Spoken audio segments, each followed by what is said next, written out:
பரபரப்பான தேர்தல் முடிவுகளுக்கு இடையிலே நீட் குறித்த ஒரு சர்ச்சை மீண்டும் எழுந்திருக்கிறது. இந்த முறை 24 லட்சம் பேருக்கும் மேலாக நாடு முழுவதும் நீட்டு தேர்வு எழுதியிருக்கிறார்கள். வழக்கம் போலவே இந்த ஆண்டும் நீட்டு தேர்வு எழுதிய மாணவிகளுடைய எண்ணிக்கை அதிகம். குறிப்பாக 10 லட்சம் பேருக்கும் அதிகமாக மாணவர்களும் 14 லட்சம் பேருக்கு அதிகமாக மாணவிகளும் எழுதியிருக்கிறார்கள். இதில் இந்த முறை நீட்டு தேர்வை பொறுத்தவரையில் அதிக மதிப்பெண்கள் பெற்றிருக்கிறார்கள் மாணவிகள். அந்த அளவிற்கு காலம் செல்ல செல்ல நீட்டு தேர்விற்கு தங்களை தயார் செய்து கொள்ளக்கூடிய நல்ல ஒரு மனோபாவத்திற்கு நம்முடைய மாணவிகள் வந்திருக்கிறார்கள். அதே போல் தேர்வும் கூட மாணவர்களுடைய அவர்களுடைய திறன் அறிந்து அந்த தேர்வு நடைபெறுகிறது என்பதெல்லாம் பார்க்கும் பொழுது நாம் ஏற்கனவே சொன்னது போல காலப்போக்கிலே இந்த நீட்டு தேர்வானது மிக சரியான முறையிலே நடைபெறும், எல்லோரும் ஏற்றுக்கொள்ளும்படி இது நடைபெறும் என்று சொன்னது இப்பொழுது உறுதியாகிறது.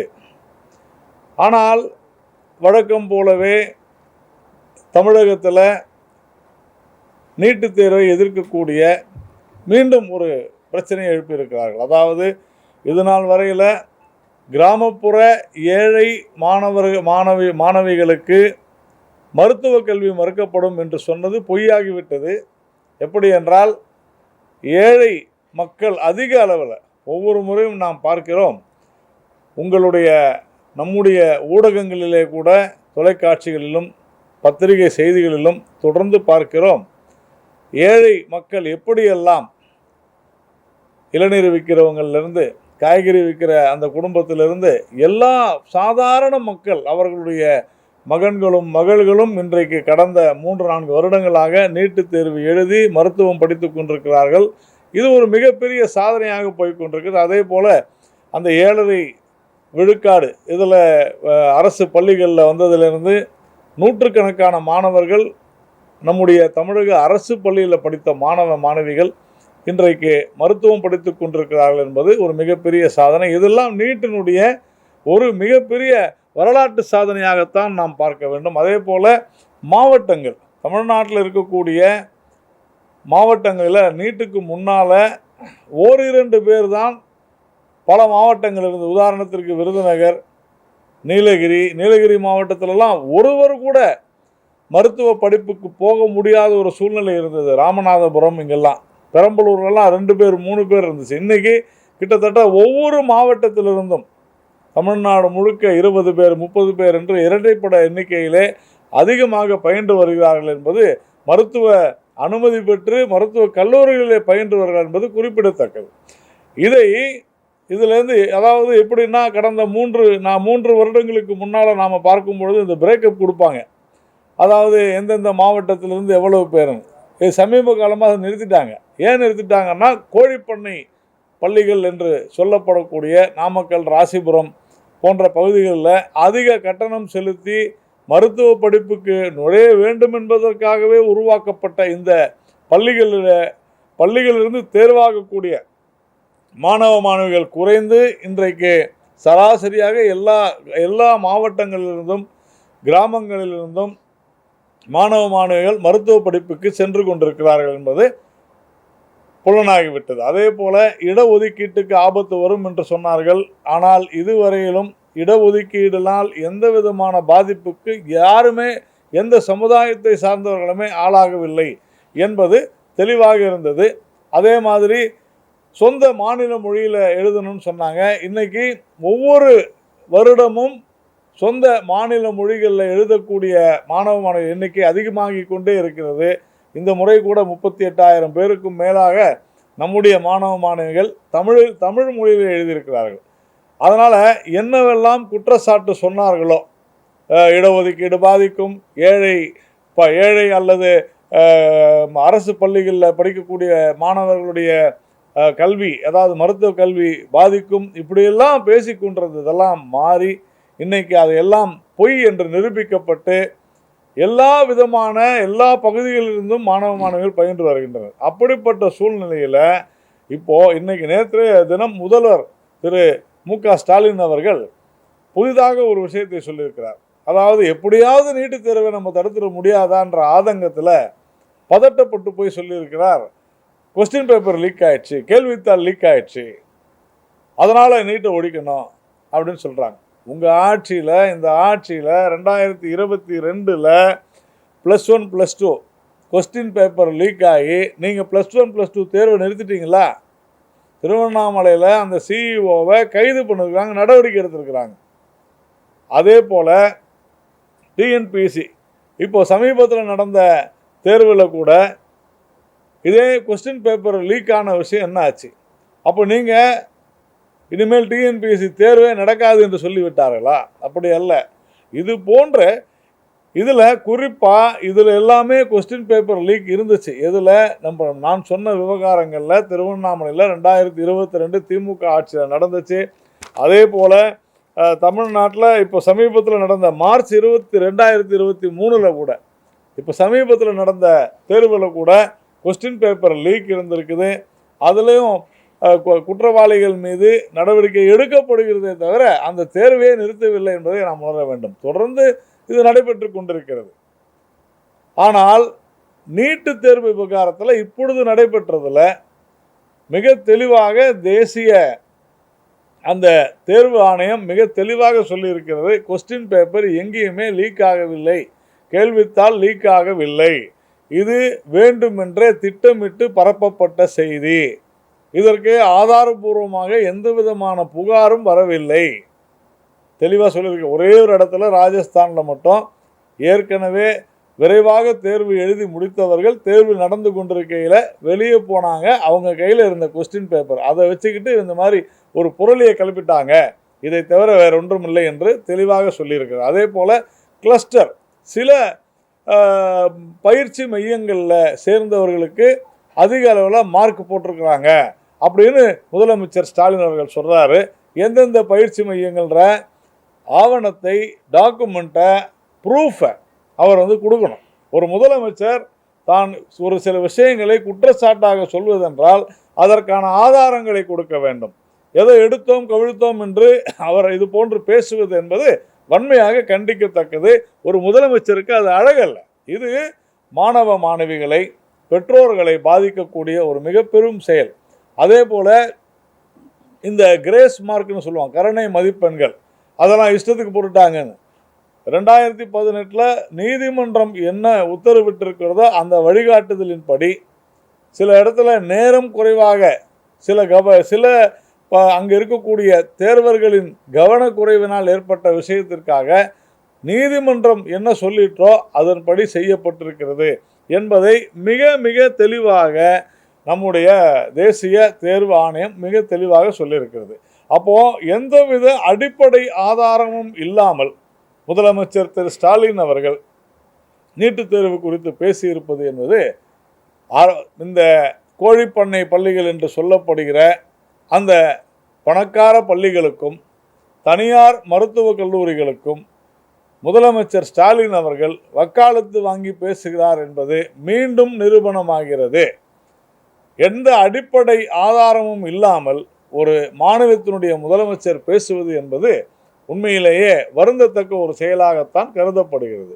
மாசு பேசுகிறாரு, நீட்டினுடைய அதிக அளவில் மதிப்பெண் எடுத்துட்டா எல்லாருக்கும் வாய்ப்பு கிடைக்காது போயிடும்ன்றார்.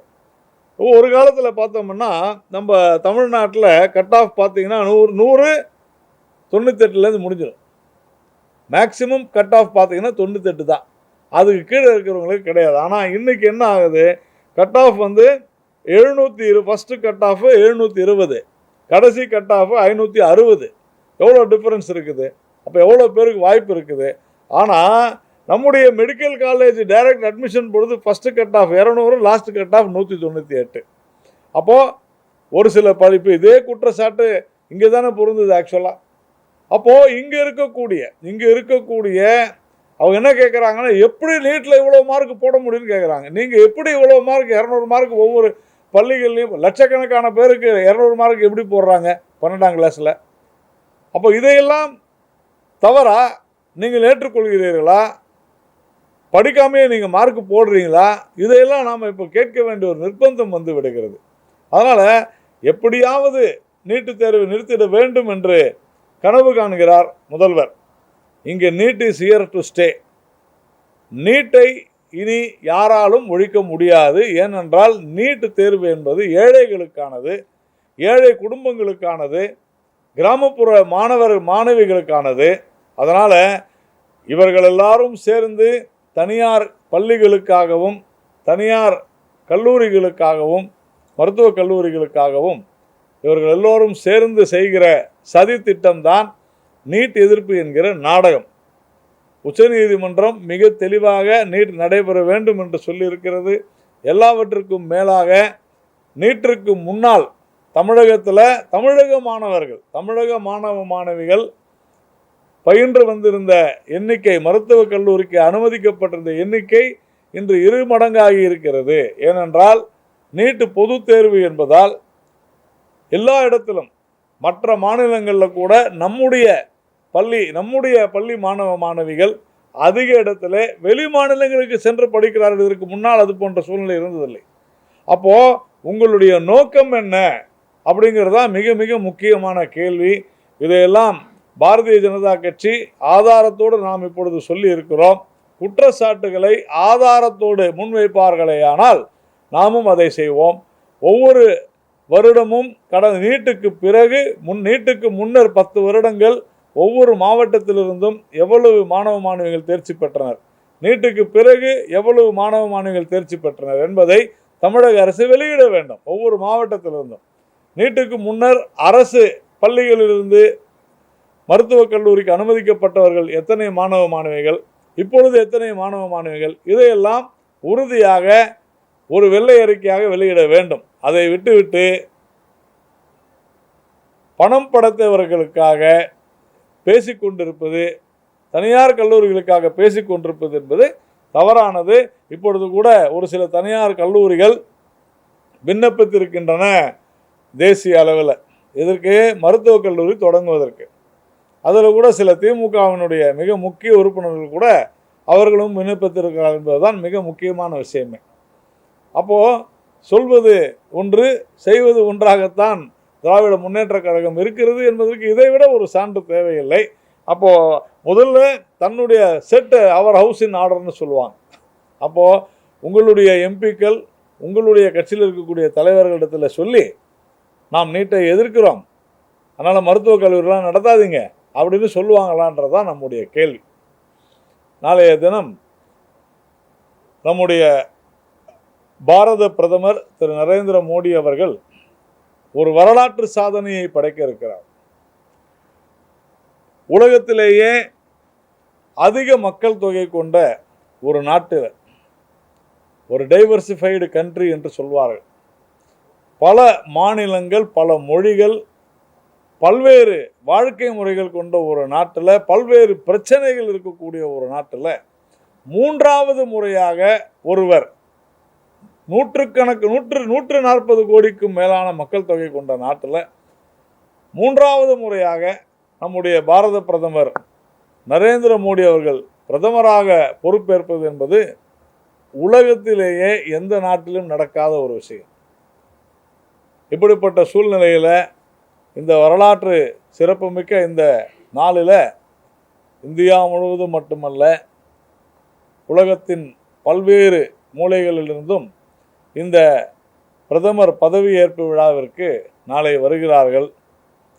எப்படி ஒரு 10 ஆண்டுகள் மிக சிறப்பான அற்புதமான கட்டமைப்பு நாயகன் என்று பெயர் பெற்று நம்முடைய முதல்வர் விளங்கினாரோ, அப்படிப்பட்ட ஒரு அற்புதமான அருமையான சிறப்பான ஒரு அரசாங்கத்தை வருகிற காலத்தில் இந்த ஒரு 5 ஆண்டுகளில் தொடர்ந்து கொடுப்பார் திரு நரேந்திர மோடி என்பதை நாம் உறுதி செய்கிறோம். அதே மாதிரி நாம் ஏற்கனவே 3வதாக சொல்கிறோம், தேர்தல் முடிந்தவுடன் நாம் சொல்கிற விஷயம், ஏற்கனவே நாம் சொல்லிக்கிட்டு இருக்கிற ஒரு முக்கியமான விஷயமே, தமிழ்நாட்டில் தொழில் வளர்ச்சி என்பது குறைந்து கொண்டிருக்கிறது. முதலீடுகள், அந்நிய முதலீடுகள் நேற்று பார்த்தோம் 5% தான் அந்நிய முதலீடுகள் தமிழகத்தில் வந்திருக்கின்றன.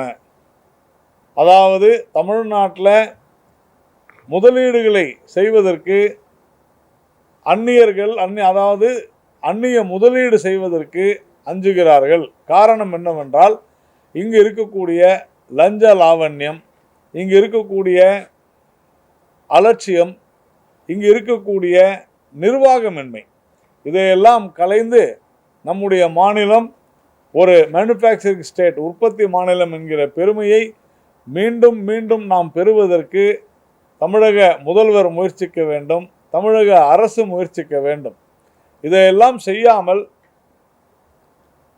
நாம் பழம்பெருமை பேசிக் கொண்டிருந்தால் ஞாபகத்திலே வைக்க வேண்டும், 2வது மாநிலமாக இருந்த நாம் இன்றைக்கு 5வது மாநிலமாக பின்தங்கி கொண்டிருக்கிறோம். மகாராஷ்டிரா, குஜராத், கர்நாடகா, டெல்லி, அதன் பிறகு தமிழ்நாடு என்று இருக்கிறது. நமக்கு பின்னாலே வெகு அருகிலே ஹரியானா, உத்தரப்பிரதேசம் போன்ற மாநிலங்கள் யாரையெல்லாம் பானிபூரி விற்கிறவங்கன்னு பேசிக்கிட்டு இருந்தாங்களோ அந்த மாநிலங்கள் எல்லாம் நமக்கு பின்னாலே இருக்கிறது. தொழில்துறை முன்னேறவில்லை என்று சொன்னால் வேலை வாய்ப்புகள் குறைந்து போகும். அதனால் திராவிட முன்னேற்றக் கழக அரசு அதிக அளவு முயற்சி எடுத்துக்கொண்டு இதை செய்ய வேண்டும். கடைசியாக ஒரு முக்கியமான விஷயம் என்னன்னு சொன்னாக்க, இந்த தமிழகம் முழுவதும் போதை கலாச்சாரமானது மிக மோசமான முறையில் இயங்கி கொண்டிருக்கிறது. ஒரு ஓப்பனாக யூடியூப்பில் ஓப்பனாக நம்ம ஏற்கனவே சொன்னோம். ஆனால் இதெல்லாம் எப்படி இந்த அரசாங்கத்தினுடைய காதுகளிலே கண்களிலே தெரியாமல் காதுகளிலே விழாமல் போய்கொண்டிருக்கிறது என்பது தான் நமக்கு புரியவில்லை. நாம் தெளிவாக சொன்னோம், ஓப்பனாக ஒரு பாடகி குறிப்பிட்ட சில நடிகர்களை குறிப்பிட்டு இவங்க நடத்துகிற பார்ட்டிகள்லாம் இந்த போதைப் பொருள் கொடுக்கப்படுகிறது என்று சொல்லியும் கூட இது நாள் வரை எந்த விதமான நடவடிக்கையும் எடுக்கவில்லை. எங்கு பார்த்தாலும் போதையினால் பிரச்சனை, போதை உட்கொண்டு பிரச்சனை என்று தொடர்ந்து நாம் இதை பார்த்து வருகிறோம். தமிழகம் போதை மருந்து கும்பலினுடைய கூடாரமாகிவிடக்கூடாது அப்படிங்கிறத நாம் தெளிவாக தெரிஞ்சுக்கணும். அதே போல் பரபரப்பாக இருந்த இந்த சூழ்நிலையில் நாம் மிக சில பத்திரிகைகளில் செய்தியாக கூட வந்துச்சு. ஆனால் தொலைக்காட்சியிலலாம் இது குறித்து விவாதங்கள் நடத்தவில்லை. ராயப்பேட்டையில்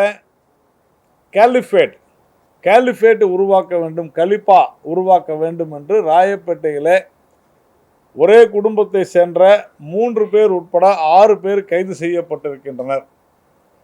கேலிஃபேட் அதாவது உலகம் முழுவதும் இஸ்லாமிய அரசுகளை உருவாக்க வேண்டும் என்கிற அடிப்படையில் இந்தியாவிலும் அப்படி செய்ய வேண்டும், ஏன் தமிழகத்திலும் அப்படி செய்ய வேண்டும் என்கிற கோட்பாட்டோடு நம்முடைய ராயப்பேட்டையிலே ஒரு பொறியியலாளர் கைது செய்யப்பட்டிருக்கிறார். தமிழக அரசால், என்னையே கூட இல்லை, தமிழக அரசால் நீண்ட காலமாக அவர்கள் செயல்பட்டு வந்திருக்கிறார்கள்.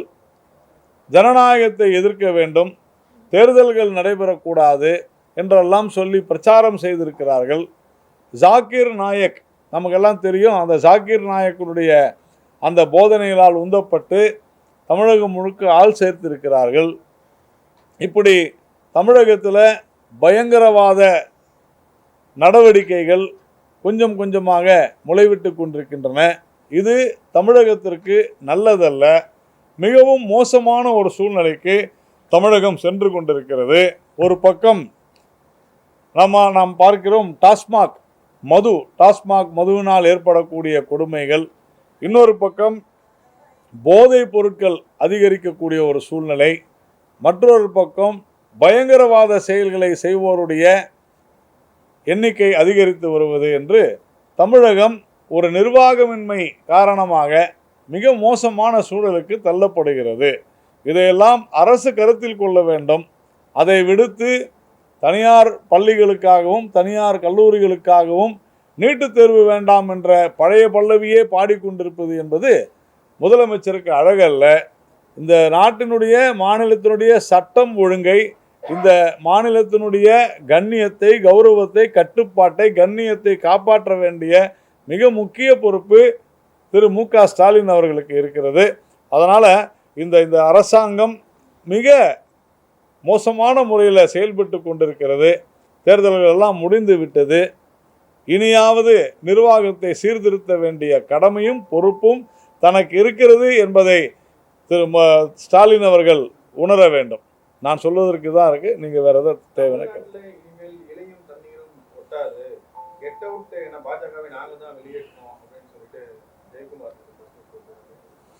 பாஜக அதிமுக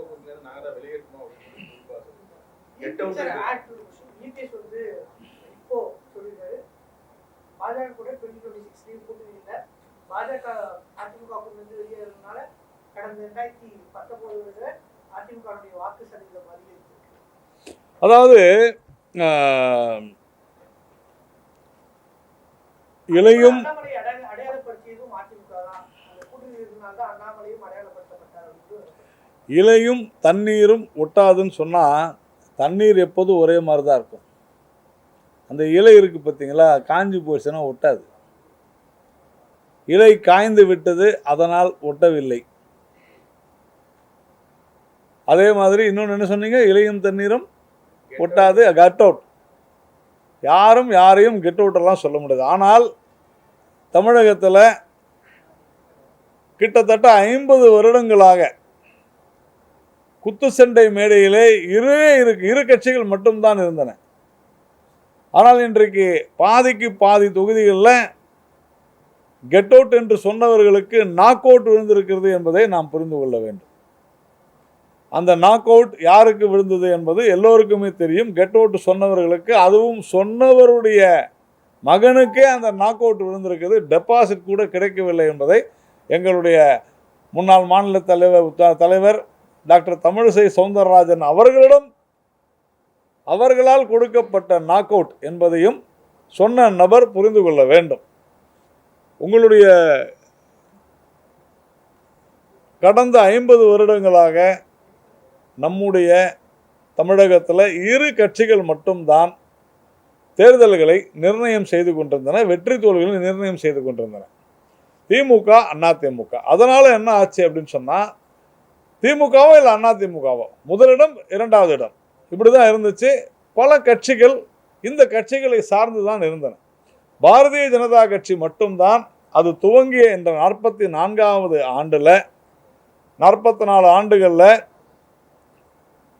2001 சட்டமன்ற தேர்தல், அதுலேயும் 2021 சட்டமன்ற தேர்தல், இந்த இரு தேர்தல்களில் மட்டும்தான் கூட்டணி வைத்து போட்டியிடுது. நான் சொல்வது சட்டமன்ற தேர்தல். மற்றபடி எல்லா கட்சிகளுமே திமுக உட்பட கூட்டணி இல்லாமல் போட்டியிடவில்லை. இந்த சூழ்நிலையில் 50 வருடங்களாக ஓட்டப்பந்தயத்தில் 2 நபர்கள் மட்டும்தான் கலந்து கொண்ட ஒரு மைதானத்தில் இன்று 3ஆவதாக ஒரு நபர் உள்ளே புகுந்து வெற்றிக்கும் தோல்விக்கும் நடுவிலே இருந்து யார் வெற்றி பெறுவது யார் தோல்வி பெறுவது என்பதை முடிவு செய்யக்கூடிய, நிர்ணயம் செய்யக்கூடிய இடத்திற்கு இன்றைக்கு பாரதிய ஜனதா கட்சி வந்திருக்கிறது என்று சொன்னால் அதற்கு காரணம் நரேந்திர மோடி, அண்ணாமலை, நம்முடைய தமிழ்நாட்டு மக்கள். இந்த மூவரும் காரணம். அதனால் நாங்கள் தான் அடையாளப்படுத்தினோம் என்று அவர்கள் சொன்னால் அது அவர்களுடைய தவறு என்று தான் நான் சொல்வேன். திரு அண்ணாமலை அவர்கள் நேர்மையான, துடிப்பு மிக்க ஒரு அற்புதமான இளைஞர்.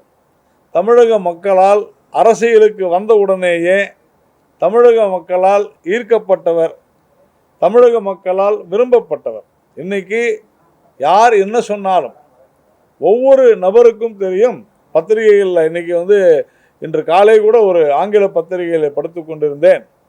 50-60 வருடங்களுக்கு பிறகு 3வது சக்தியாக ஒரு கட்சி உருவெடுத்திருக்கிறது என்று சொன்னால் அது பாரதிய ஜனதா கட்சி அப்படின்னு சொல்லி புள்ளி விவரத்தோடு மிக தெளிவாக கொடுத்திருந்தார்கள். ஒவ்வொரு தேர்தலையும் எப்படி இந்த 2 கட்சிகள் மட்டுமே டாமினேட், எப்படி அவர்கள் ஆக்கிரமித்து கொண்டிருந்தன தமிழக அரசியலை, அதே மாதிரி இந்த தேர்தலில் அதிக அளவு சமூக ஊடகங்களின் வாயிலாகவும் அதிக அளவு வீடு வீடாக ஒவ்வொரு வீடு வீடாக அதிக அளவு சென்றடைந்தது பிரச்சாரம், நான் ஓட்டு சொல்ல பிரச்சாரம் சென்றடைந்தது என்பது பாரதிய ஜனதா கட்சியினர் தான் என்பதை மிக தெளிவாக நம்முடைய தமிழ்நாட்டு மக்கள் சொல்லியிருக்கிறார். ஒவ்வொரு கிராமங்களிலும் இன்றைக்கு பாரதிய ஜனதா கட்சி பிரச்சாரம் செய்து தங்களுடைய சாதனைகளை சென்று சேர்த்திருக்கிறது என்பதை நாம் புரிந்து கொள்ள வேண்டும். அதற்கான ஒரு சர்வே நடத்திருக்கிறாங்க, ஆய்வு. அந்த ஆய்வின் அடிப்படையில் சொல்லியிருக்கிறாங்க. அந்த மாதிரி கடுமையான உழைப்பை நாம் செலுத்தி இருக்கிறோம். அதனால் யாரும் யாருக்கும் அறிமுகப்படுத்த வேண்டிய அவசியம் இல்லை. தொடர்ந்து இவர்கள் தவறாகத்தான் சொல்லிக் கொண்டிருக்கிறார்கள். 1996 நமக்கு ஒரு சட்டமன்ற உறுப்பினர் இருந்திருக்கிறார். நாங்கள் சட்டமன்ற உறுப்பினராக 1996 வந்துட்டோம். ஆனால் அது புரியாமல் நாங்கள் தான் சட்டமன்றத்தில் அவர்களுக்கு உறுப்பினர்கள் ஆக்கணும் என்று சொல்வதெல்லாம் அது ஒரு வேடிக்கையாக தான் நான் பார்க்கிறேன். அதே மாதிரி கூட்டணி இல்லை என்று அவர்கள் சொன்னால் சொல்லிவிட்டு போகட்டும். இப்பொழுதுதான் தேர்தலே முடிந்திருக்கிறது. இப்பொழுது கூட்டணி என்று பேசுவதற்கு எங்கிருந்து என்ன அவசியம் வந்திருக்கிறது? ஒன்றும் இல்லையே. நான் கேட்பது ஒன்றுதான். நாங்கள் பாரதிய ஜனதா கட்சியுடன் கூட்டணி வைத்ததால் தான் தோற்றோம் என்று தெளிவாக சொன்னார்கள் அண்ணா திராவிட முன்னேற்ற கழகத்தில். இன்று நான் கேட்கிறேன், இப்பொழுது பாஜகவுடன் இந்த பாராளுமன்ற தேர்தலில் கூட்டணி இல்லை, ஏன் நீங்கள் 39 தொகுதிகளிலும் தோற்றீர்கள் என்பதுதான் நம்முடைய கேள்வி. அந்த கேள்விக்கு அவர்கள் பதில் சொல்லட்டும். இதனால் தான், வேற எந்த காரணமே சொல்ல. ஏன்னா இருக்கிறது 2 கட்சி தான் அவங்கள பொறுத்து வரலாம், திமுக அண்ணா திமுக. அப்போ கேட்டாங்க, நீங்கள் ஏங்க தோற்றீங்க? இல்லைங்க, நாங்கள் பிஜேபியோட கூட்டணி தோற்றோம் அப்படின்னு சொன்னாங்க. சரி, இப்போ பிஜேபியோட கூட்டணி இல்லை, ஏன் தோத்தீங்கன்னு சொல்லுங்கள். இவ்வளோதான விஷயம். இது சாதாரண கேள்விக்கு அவருக்கு பதில் சொல்லட்டும். அது மட்டும் போதும். தவிர பாரதிய ஜனதா கட்சி என்றைக்குமே அஇஅதிமுகவினுடைய கூட்டணியை முறித்ததில்லை. நான் சொன்ன இந்த வார்த்தைகள் கடந்த முறை தோற்றவுடனே இதை சொல்லித்தான் கூட்டணியை விட்டு அவர்களாகத்தான் வெளியேறினார்களே தவிர பாரதிய ஜனதா கட்சி என்றைக்குமே வெளியேறியது கிடையாது. அவர்களுடைய தவறை மறைப்பதற்காக ஒரு தனி மனிதரை, எங்களுடைய மாநில தலைவரை அவர்கள் குறை சொல்வது என்பது ஏற்க முடியாது. ஏன்னா இது உலகத்துக்கே தெரியும், இது ஒரு தேசிய கட்சி. கூட்டணி குறித்த முடிவுகளை எடுக்க வேண்டியது யார் அப்படின்னு சொன்னால் எங்களுடைய பார்லிமெண்டரி பாடி, அதுதான் அதிகாரமிக்க அமைப்பு. அப்போ ஒப்பீனியன் நிறைய இருக்கலாம், எனக்கு ஒரு ஒப்பீனியன் இருக்கலாம், எண்ணம் இருக்கலாம், எனக்கு ஒரு கருத்து இருக்கலாம், ஒவ்வொருத்தருக்கும் ஒரு கருத்து இருக்கலாம், தேசிய கட்சியில் சகஜம். ஆனால் கூட்டணி வேண்டுமா வேண்டாமா என்பதை முடிவு செய்ய வேண்டிய அதிகாரம் தேசிய தலைமைக்கு தான் இருக்கிறது என்பதை தொடர்ந்து நாம் சொல்லி வருகிறோம். அதனால் அவங்க சொல்றதுல உண்மை இல்லை, அதுதான் விஷயம். ஒரு நிமிஷம். இப்போ எலெக்ஷன் முடிஞ்சதுக்கு அப்புறம் உங்க கட்சிக்குள்ள நிறைய ஸ்டெரு இருக்கு. அப்ப கல்யாணராமன் டைரக்டாவே சோஷியல் மீடியால சொல்றாரு, வாரும் பிஜேபியில உங்க தலைவர் அண்ணாமலைக்கு எதிராக ஒரு சில கருத்துக்களை வெளியே சொன்னா கூட அப்யூஸ் பண்றாங்க அப்படின்னு தமிழிசை சவுந்தரராஜன் பத்திரிகையாளர் சந்திப்பிலே வெளிப்படையா சொல்றாங்க. நேற்றைய தினம் தேசிய ஜனநாயக கூட்டணி அந்த கூட்டத்தில் நம்முடைய பாரத பிரதமர் அவர்கள் தமிழகத்தில் தேசிய ஜனநாயக கூட்டணி மிக சிறப்பாக செயல்பட்டு இடங்களை பெறவில்லை என்று சொன்னாலும் கூட, வெற்றியை பெற முடியவில்லை என்று சொன்னாலும் கூட, அதிக அளவில் அதிக விழுக்காடை, அதிக சதவீத வாக்குகளை பெற்று வேகமாக முன்னேறி கொண்டிருக்கிறது. இந்த வேகம் வருங்காலத்தில் நாம் எங்கு செல்வோம் என்பதை உணர்த்துகிறது அப்படின்னு சொல்லியிருக்கிறார். பிரதமர் இப்படிப்பட்ட விஷயத்தை சொன்ன பிறகு யாரோ ஒரு சிலர் சொல்வதற்கெல்லாம் நாம் பதில் சொல்ல வேண்டிய அவசியமில்லை என்று நான் கருதுகிறேன். யாராக இருந்தாலுமே பிரதமர் என்ன சொன்னார் என்பதை சிந்தித்து பார்த்துவிட்டு பேச வேண்டும். தவிர டாக்டர் தமிழிசை சவுந்தரராஜன் அவர்கள் 2 நாட்களுக்கு முன்பாக பேசியது திரித்து வெட்டி ஒட்டி பேசப்படுகிறது. இது தவறானது. என்றைக்குமே ஒரு பத்திரிகையாளர் சந்திப்பு என்றால் அது கேள்வி பதில். ஒரு கேள்விக்கான பதில் அவர் சொல்லியிருக்கார். அதிலே அவர் தெளிவாக சொல்கிறாங்க, நீங்கள் கேட்குறீங்க, நான் பதில் சொல்கிறேன், என்னுடைய ஒப்பீனியனை சொல்கிறேன். ஒப்பீனியன் வேறு, மறுபடியும் சொல்கிறேன், ஒப்பீனியன் என்பது வேறு, கட்சியினுடைய நிலைப்பாடு என்பது வேறு. அதைத்தான் அவர்களும் தெளிவாக சொன்னார்கள். ஆனால் அவருடைய ஒப்பீனியனை நீங்கள் ஸ்டேட்மெண்ட்டாக போடக்கூடாது. ஸ்டேட்மெண்ட் என்பது வேறு, கேள்வி பதில் என்பது வேறு. இதை நாம் புரிந்து கொள்ளணும். இன்னைக்கு இருக்கக்கூடிய சமூக ஊடக இந்த மாயாஜாலத்தில் அதை ஒரு அறிக்கையாக வெளியிடுவது என்பது தவறானது. எங்களுடைய அவர் மாநில தலைவராக மிக சிறப்பாக செயல்பட்டவர். அதனால் எங்களுடைய கட்சி குறித்து எல்லாரையும் விட அவருக்கு நன்றாக தெரியும். அதனால் அவர் எந்த விதமான ஒரு முரண்பாடான அறிக்கையையோ பேச்சையோ வெளியிடவில்லை. அவர் சொன்னது சரிதான். நீங்கள் கேட்ட கேள்விக்கு பதில் சொல்கிறார். எல்லாரும் பதில் சொல்லுவாங்க, இதில் ஒன்றும் தவறு ஒன்றும் இல்லை. அவங்க ஒரு கேள்விக்கு பதில் சொல்லிருக்காங்க, அவ்வளோதான். கூட்டணி விவகாரத்தை பொறுத்த வரைக்கும் மாநில தலைவராக இருக்கிற அண்ணாமலை மத்திய தலைமைக்கு தவறாக கேட்டுட்டாங்கன்ற ஒரு இல்லை, விமர்சனம் யார் முன்வைக்கிறாங்க சார்? அதாவது சார், நான் சொல்கிறேன், பாரதிய ஜனதா கட்சி என்பது ஒரு தனிநபர் எடுக்கக்கூடிய முடிவுகளை என்றைக்குமே பின்பற்றாது. பாரதிய ஜனதா கட்சியினுடைய ஆட்சி மன்ற குழு இருக்குது, அதில் மிகப்பெரிய தலைவர்கள்லாம் இருப்பாங்க. அதனால் யாராவது இப்படி ஏதாவது ஒன்று விமர்சனம் அது தெரியாமல் பேசுவாங்க. மாநில தலைவர் தன்னுடைய கருத்தை சொல்லுவார், அதில் ஒன்றும் தவறு இல்லையா? தவறு இல்லைங்க. அது எங்களுடைய கட்சிக்குள்ளே நடக்கிற விஷயம். அதுதான் நான் சொல்ல வரேன். நான் கூட ஒரு கருத்தை சொல்லலாம், இவர் கூட ஒரு கருத்து வச்சிருக்கலாம். ஆனால் இறுதி முடிவு யார் எடுப்பது?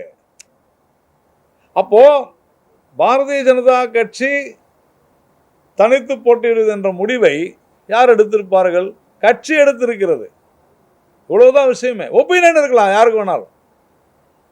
இப்போ அன்னைக்கு டாக்டர் தமிழிசை கிட்ட கேட்டாங்க, ஆமாம் இருக்கலாம், போட்டி போட்டு தான் அதுவும் தெளிவாக அவங்க என்ன தெரியுமா சொல்கிறாங்க?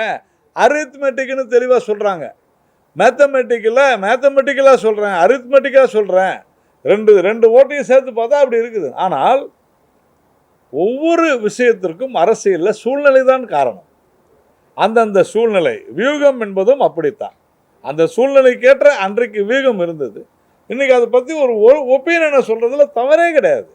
அதை திரித்து ஒட்டிக்கிட்டு வெளியிடுவது என்பது உண்மையிலேயே அதை எடுத்துக்கொள்பவர்கள். இது பரபரப்புக்காக சமூக ஊடகங்கள்லையும் மீடியாவிலையும் நிறைய விஷயம் வரதான் செய்யும். நாம் அதை பற்றிலாம் அதை புறந்தள்ளி விட்டு நம்ம போயிட்டே இருக்க வேண்டியது தான்.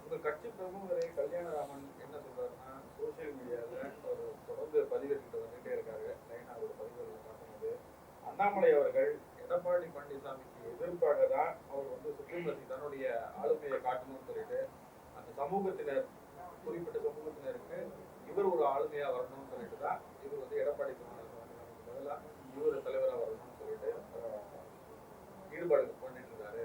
அதனாலதான் இந்த தவறு நடந்திருக்கு அப்படின்னு சொல்லிட்டு ஒரு சில சம்பவங்கள். எந்த ஒரு கட்சியிலுமே ரொனால்ட் கருத்துக்கள் இருக்குமே, ஆனால் அவை கட்சியினுடைய அதிகாரபூர்வமான கட்சியினுடைய கூட்டங்களில் பேசப்படும். இந்த கட்சி ஜனநாயகமுள்ள ஒரு கட்சி. அதை தாண்டி சமூக ஊடகங்களில் பேசுவதற்கெல்லாம் நான் ஒரு கட்சியின் மாநில துணைத் தலைவராக, அதிகாரபூர்வமான ஒரு செய்தி தொடர்பாளராக நான் இதற்கெல்லாம் கருத்து சொல்லவே முடியாது. ஏனென்றால் சமூக ஊடகங்களில் அவங்களுடைய தனிப்பட்ட விருப்பு வெறுப்புகளை பேசுவார்கள். அது கட்சியினுடைய நிலைப்பாடோ, ஒரு நிமிஷம் இருங்க, கட்சியினுடைய நிலைப்பாடு போகாது. ஐயோ போகாதுங்க. அதான் சொல்ல, தனிப்பட்ட ஒரு நபருடைய அவர் கேட்ட கேள்விக்கு நான் சொன்ன பதிலை நீங்கள் கவனிச்சிருப்பீங்கன்னு நினைக்கிறேன். மிகப்பெரிய தலைவர்களுக்கே ஒப்பீனியன் ஒன்று இருக்கும், ஆனால் கட்சியினுடைய நிலைப்பாடுன்னு ஒன்று இருக்கும். பெரிய பெரிய தலைவர்களுக்கே அப்படின்னு சொன்னால் சோஷியல் மீடியாவில் சும்மா டைப் பண்ணுறவங்களுக்கு அதெல்லாம் ஒன்றும் அதையெல்லாம் இதையெல்லாம் இக்னோர். அதனால் இது இது இது பதில் சொல்லணும்னு சொன்னால் உங்களுக்கு எல்லாருக்குமே தெரியும். ட்விட்டரில் நான் ஒரு பதிவு போட்டால் ஒரு 10 நிமிஷத்தில் ஒரு 500 பேர் என்னை வந்து அவ்வளவு விமர்சனம் செய்கிறாங்க. இதுக்கெல்லாம் நான் பதில் சொல்லிக்கிட்டு இருக்க முடியுமா?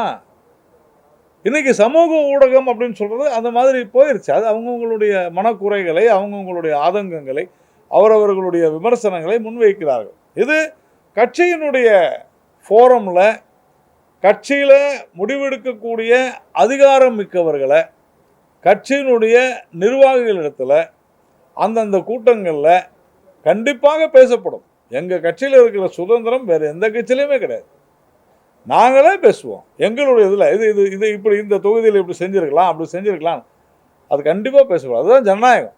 ஆனால் வெளிப்படையாக பொதுவாக யார் பேசினாலும் அதற்கு நாம் பதிலளிக்க வேண்டிய அல்லது அவர்களுக்கு விளக்கமளிக்க வேண்டிய கடமை நமக்கு கிடையாது. இதை அவர்கள் புரிந்து கொள்ள வேண்டும். அதிமுக வந்து நேத்து ஜெயக்குமார் சொல்லியிருக்காரு, அப்ப நீங்க சொல்றீங்க கல்யாண சுந்தரம் வந்து கல்யாணராமன் வந்து பொதுப்படையா சோசியல் மீடியால போடாம நேரடியா வந்து சொல்லணும் அப்படின்னு இல்லை, ஃபாரம்ல. நான் சொல்கிறேன், ஒவ்வொரு கட்சியினுடைய உறுப்பினருக்கும் ஒரு பொறுப்புகள், அவர்களுக்குன்னு சில அதிகாரங்கள், அவர்களுக்குன்னு சில இடங்கள் இருக்கின்றன. அதில் பேசினா அதுக்கு உண்டான பதில் எல்லாம் கிடைக்கும். அதே மாதிரி அதிகாரபூர்வமாக யார் பேச வேண்டும் அப்படின்றது ஒரு கட்சியில் விதி இருக்குது. அதிகாரபூர்வமாக இப்போ நீங்கள் அவர் கேட்டார், டாக்டர் தமிழிசை சவுந்தரராஜன் அவர்கள் இப்படி சொன்னாங்கன்னு. நான் கடமைப்பட்டிருக்கிறேன் அவர்கள் சொன்னதற்கான விளக்கத்தை கொடுப்பதற்கு. ஏனென்றால் அவர்கள் பேசினால் அது கட்சியினுடைய பிரதிபலிக்கும். அது அதனால் நான் விளக்கம் அளிக்கிறேன். அவர் பேசியது என்ன என்பதை நான் மறுபடியும் சொல்கிறேன். ஒரு கேள்வி பதில் என்பது வேறு, அறிக்கை என்பது வேறுன்னு நான் சொன்னதுக்கு காரணமே அதுதான். நானும் நீங்களும் நல்லா பேசும்போது அது ஒரு கேள்விக்கு பதில் சொல்லும்போது வேற, அது எப்படி நீங்கள் எடுத்துக்கொள்ள வேண்டுமோ அப்படி தான் எடுத்துக்கொள்ள வேண்டும். ஆனால் பதிவுகளில் அவர்களுடைய தனிப்பட்ட எண்ணங்களை வெளியிடுவது அப்படின்னு சொல்வது வந்து அவர்களுடைய உரிமையாக இருக்கலாம். ஆனால் நம்மை பொறுத்தவரையில் இது கட்சியை எந்த விதத்திலும் பாதிக்கவும் போவதில்லை, இதனால் எந்த தாக்கமும் ஏற்பட போவதில்லை. நீங்கள் கேட்டதற்காக நான் வேணால் ரொனால்டுக்காக சொல்லலாம், அவர் சொல்லியிருப்பதெல்லாம் தவறு, அவள் தான், வேற ஒன்றும் சொல்ல முடியாது. கட்சியில இருந்துட்டு அவர் வெளிப்படையா சில விஷயங்கள் பேசியிருக்காரு. கட்சி ரீதியா நடவடிக்கை ஏதாவது எடுக்கணுமா? இல்ல அவர்கிட்ட அது எங்கள் மாநில தலைவர்கிட்ட தான் கேட்கணும். அவர் சொன்ன கருத்துக்கு கட்சியோட தலைமை விளக்கம் இல்லைங்க, நான் உங்களுக்கு அதான் சொல்கிறேன். இப்போது நிறைய பேருக்கு கட்சியில் தங்களுடைய விருப்பு வெறுப்புகளை சொல்வதற்கு அவர்களுக்கு இடமில்லை என்று சொன்னால் வேறு எங்கே போய் சொல்லுவாங்க? அவங்களோட ட்விட்டர்லேயோ ஃபேஸ்புக்லேயோ போட்டுக்கிறாங்க, அவ்வளோதான். இது கட்சிக்கு சம்மந்தம் இல்லாத விஷயம்னு நான் சொல்கிறேன். அதிகாரபூர்வமான செய்தி தொடர்பாளர்களோ அதிகாரபூர்வமான நிர்வாகிகளோ யாராவது பேசினா நீங்கள் எனக்கு சொல்லலாம், நம்ம அதை வந்து கருத்தில் கொள்வோம். அதே மாதிரி கட்சி கூட்டங்களில் இதற்கென ஒரு ஃபோரம் இருக்குது, அங்கே பேசினா சொல்லுவோம். நீங்கள் கேட்ட கேள்விக்கு மாநில தலைவர் அது குறித்து முடிவு செய்வார், அவ்வளோதான். மத்திய அமைச்சரவையில அண்ணாமலைக்கும் தமிழிசை சவுந்தரராஜனுக்கும் இடம்பெற வாய்ப்புகள் அதிகமாக உள்ளதுன்னு சொல்லிட்டு அதே சோசியல் மீடியால அதிகமாக பரப்பப்பட்டு வருகிறது. சார், நான் ஒன்று சீரியஸாக சொல்கிறேங்க. 2014 நான் டெல்லியில் இருந்தேன். அனந்தகுமார் அவர்களுடைய வீட்டில் முதல் நாள் இருந்தேன். பிரதமர் பதவியேற்புக்கு முதல் நாள் நைட்டு 9 மணிக்கு இருந்தேன். அது வரையிலும் அவர் அமைச்சராகனு அவருக்கே தெரியாது. மறுநாள் தான் தெரியும். மறுநாள் காலை நாங்கள் இருந்து வெளியே வரோம், அவருக்கு தெரியாது, தகவலே வரல. மறுநாள் காலையில் தான் தெரியும். இப்போ இங்கே சொல்வது அனைத்துமே வதந்தி தான். இது என்னன்னா, ஒன்று சோசியல் மீடியாவில் இருக்கிறவங்களுக்கு பொழுதுபோகலை எழுதுகிறாங்க. நம்ம மீடியாவில் இருக்கிறவங்க பாருங்கள், இப்போ கட்சிக்காரங்க உட்பட இப்போ என்கிட்ட யாராவது கேட்டால் இப்படியா சொல்கிறாங்க அப்படின்னு கேட்போம். நம்முடைய இதுக்கு பரபரப்பாக வேறு ஒன்றும் செய்தி இல்லை. இப்போது பரபரப்பான செய்தின்னா இப்போது அமைச்சர் நியமனம் தான். அதனால் அதை வச்சு ஒரு நாள் ஓட்டுவோம் அப்படின்னு ஓட்டிக்கிட்டு இருக்கிறாங்க. யார் அமைச்சராகிறார்கள், யார் கட்சி பணிக்கு வருகிறார்கள், இது எல்லாமே முடிவு செய்ய வேண்டியது கட்சி தலைமை. அமைச்சராக யாரை நியமிக்கப் போகிறோம் என்பது பிரதமர் நரேந்திர மோடி அவர்களுடைய உரிமை. அதனால் நாளைக்கு தான் தெரியும், யாருக்குமே தெரியாது. இதை தொடர்ந்து ஒவ்வொரு முறையும் நாம் சொல்லி கொண்டு வருகிறோம். எங்களுடைய மாநில தலைவர் திரு அண்ணாமலை அவர்கள் நேற்றைய முன்தினம் டெல்லி சென்றிருக்கிறார். அவரை அழைத்திருக்கிறார். அண்ணாமலை அவர்கள் மட்டுமல்ல, அண்ணாமலை அவர்கள் சட்டமன்ற குழு தலைவர் திரு நயினார் நாகேந்திரன் உட்பட, அதுதான் ஹையஸ்ட் பாடி போர்ட்ஃபோலியோ. ஸோ இவங்க ரெண்டு இப்போ கூட நான் நயினார் நாகேந்திரன் தான் பேசினேன். அப்போது இவங்க ரெண்டு பேரையுமே எங்களுடைய தலைமை தேசிய ஜனநாயக கூட்டணியுடைய கூட்டத்துக்கு வாங்கன்னு அழைச்சிருந்தாங்க. நீங்கள் எல்லாம் பார்த்துருப்பீங்க. தேசிய ஜனநாயக கூட்டணியுடைய தலைவர்கள் எல்லோருமே இருந்தார். திரு ஜி.கே. வாசன் அவர்கள் உட்பட, ஓ பன்னீர்செல்வம் உட்பட எல்லாரும் இருந்தாங்க. அதில் அண்ணாமலை அவர்களும் நயினார் நாகேந்திரன் இருந்தாங்க. ஆனால் அதுக்குள்ளே பார்த்தோம்னா அண்ணாமலை அவர்கள் டெல்லி பயணம், கட்சி தலைமை கட்டளையிட்டது, அது குறித்து பேச போகிறாங்க. இப்படி இது நமக்கு பொழுது போகலை, நம்ம பரபரப்பாக அதை பேசணும்னு பேசிகிட்டு இருக்கிறோம். இவ்வளோதானே தவிர, அதுதான் நான் சொல்ல வரேன், எங்கள் கட்சியில் நாங்கள் என்ன செய்கிறோன்றது எங்களுக்கு தான் தெரியுமே தவிர இது வெளியாட்களுக்கு தெரிய வேண்டிய அவசியமும் இல்லை, அதற்கான சூழ்நிலையும் இல்லை. அதனால் நாளைக்கு காலையில் அல்லது நாளை மாலை பிரதமர் பதவி ஏற்கிறார். தமிழகத்திலிருந்து கூட தமிழக நிர்வாகிகள் அனைவரும் சென்றிருக்கிறார்கள். நானும் கூட நாளை காலை செல்கிறேன். அதனால் இது நாளை மறுநாள் உங்களுக்கு நாளைக்கு மாலையே உங்களுக்கு தெரிந்துவிடும் தமிழ்நாட்டிலேருந்து யாராவது பதவி ஏற்கிறார்களா இல்லையா என்பதெல்லாம். ஏன்னா இங்கேருந்து லோக்சபா எம்பி இல்லை. அப்போ அந்த மாதிரி இருக்கிறாங்களா இல்லையா அதெல்லாம் நம்ம நாளைக்கு தான் தெரியும். Vande Bharat ட்ரெயினோட woman loco pilot கூட மோடி அவர்களின் பதவியேற்பு விழாவில் அழைப்பு கொடுத்துருக்காங்க. அது மட்டும் இல்லாமல் நிறைய செக்டார்ல இருந்து அழைப்பு கொடுத்துருக்காங்க. இல்லை, அதாவது எல்லோரையும் உள்ளடக்கிய ஒரு அரசாங்கம் அப்படின்னு சொல்லும்போது எல்லோரையும்னா இந்த நாட்டு மக்கள் அனைவரையுமே. அப்படி இருக்கும் பொழுது இதெல்லாம் ரொம்ப திங்க் பண்ணி தொடர்ந்து நம்முடைய பாரத பிரதமர் திரு நரேந்திர மோடி அவர்கள் மனதின் குரலில் கூட பார்க்குறோம், இந்தியாவினுடைய எங்கெங்கெல்லாமோ இருக்கக்கூடிய மூலையில் இருக்கக்கூடிய பகுதிகளெல்லாம் கூட அவர்களுடைய திறனை கண்டறிந்து அவர்களை பாராட்டி ஊக்குவிப்பது என்பது ஒரு மிகப்பெரிய விஷயம். இதுவரையிலும் சுதந்திர இந்தியாவில் இந்த மாதிரிலாம் நடந்ததே கிடையாது. நேரடியாக மக்களோடு தொடர்பு கொண்டு அவர்களை பாராட்டி ஊக்குவிப்பது என்பது அதனுடைய ஒரு அங்கமாகத்தான் இதை நான் பார்க்கிறேன். வேற ஏதாவது இருக்கு? சோசியல் மீடியால எந்த நேரம் வேணா நிதிஷ்குமாரோ அல்லது சந்திரபாபு நாயுடுவோ அதாவது நிலைப்பாட்டை மாற்றிக்கொள்ளலாம் அப்படின்னு ஒரு நிலவிட்டு வருது. இது எத்தனை காலம் போடும் அப்படின்னு அதாவது அதான் நான் சொன்னேன் உங்களுக்கு. அது மட்டும் இல்லாம மத்திய அரசுக்கு தோல்வியுற்றவர்கள் எல்லாத்துக்கும் ஒரு முட்டுக்கடைகள் அமைப்பார்கள். குறிப்பாக நீட் எக்ஸாமா இருக்கட்டும், அல்லது ஸ்பீக்கர் பதவி கேட்கறதா இருக்கட்டும், அல்லது ஷார்ட் டேர்ம் சர்வீஸ் ஒரு விஷயம் எல்லாத்துக்குமே அவர்கள் ஒரு விஷயம் நான் சொல்லட்டுமா? இதெல்லாம் எழுதுறது யாரு? பிஜேபிக்கு எதிராக இருக்கிறவங்க, அதாவது தோத்தவங்க. கரெக்டா? நாங்கள் வெற்றி பெற்றவர்கள், தோற்றவர்கள், அவர்களுக்கு வேற வேலை இல்லை. எங்களுக்கு நிறைய வேலை இருக்கு. இல்லைன்னா நாங்களும் நிறைய எழுதலாம். என்ன எழுதலாம்? திமுக வெளியே போயிருமா, கம்யூனிஸ்ட் வெளியே போயிருமா, ஆம் ஆத்மி வெளியே போயிருமா, இப்படிலாம் நிறைய எழுதலாம். ஏன்னா நேரம் நிறைய இருக்கிறதுனால சிந்தனை பண்ணலாம். இப்போது நம்ம ஆளுங்கட்சி இந்த நாடு எப்படி இருக்க வேண்டும், மக்களுக்கு என்ன திட்டங்கள் கொடுக்க வேண்டும், அடுத்து என்ன செய்ய வேண்டும், சர்வதேச அளவில் எப்படி இந்தியாவினுடைய பெருமை சென்று சேர வேண்டும், கட்டமைப்புகளை எப்படி பெருக்க வேண்டும்னு சிந்தனை செய்கிறதுனால நாம் அந்த மாதிரிலாம் எழுதுறதில்ல, நேரம் இல்லை. அவங்களுக்கு பொழுது போகலை, எழுதுகிறாங்க. அவர்களுக்கு நம் வாழ்த்துக்கள். அவ்வளோதான். போதும்.